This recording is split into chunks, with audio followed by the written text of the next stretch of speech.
Okay, so I'm going to be talking about the different things we learned this week with the smart technologies, AAC, text to speech, speaks to text, and the other things for communication that I thought were really interesting. So, the first one that I thought was really cool was PEX, and that is more hands on.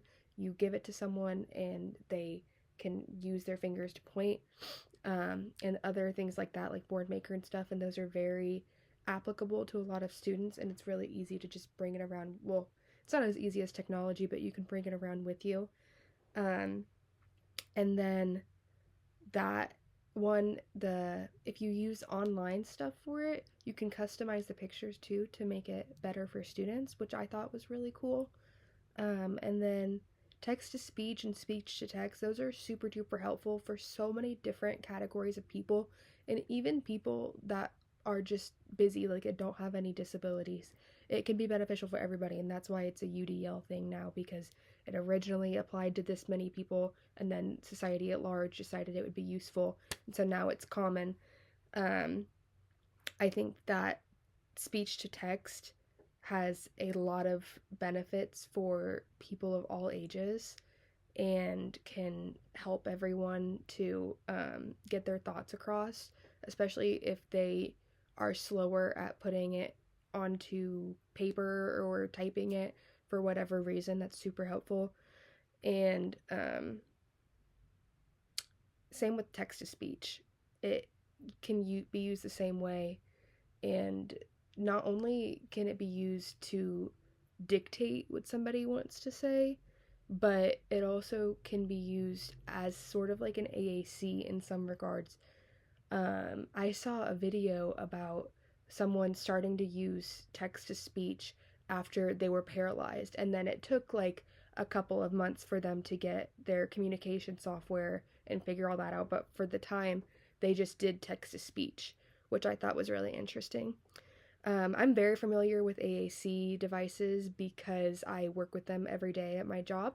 We use LAMP, and that one is my preferred just because I'm so familiar with it. But I really liked Proloquo to Go too, because that one is so personalizable.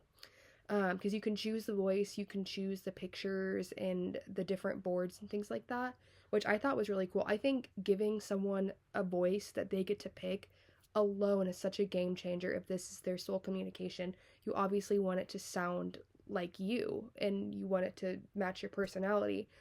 So that is really helpful for all ages. I found that LAMP is better for younger kids in my opinion, and then Proloquo to Go is better for like long term. Um, both are really cool, and they're honestly really hard to learn when you're like, it's like learning a new language really, because you have to press the button and then goes into something else, and then that goes into something else, and there's so many categories just to get to one word. But it's so helpful. In another class I have, it's ABA, and we are learning about FBAs and behavioral intervention plans, and AAC devices could definitely be used in a behavioral intervention plan if a student is having trouble communicating when they are really frustrated and having a behavior. Then an AAC device is a perfect use for that.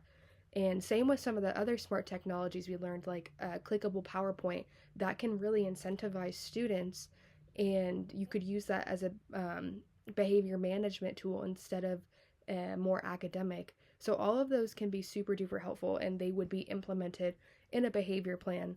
And that's how I would use it. If I were to write one, if a student couldn't communicate their feelings during a meltdown, whatever you would like to call it, then either giving them an AAC device to show them where they can communicate their feelings, giving them a clickable PowerPoint to show them their behavior, and if they do this, then they get this, and it's like an incentive, or even doing the tangible ones like the packs.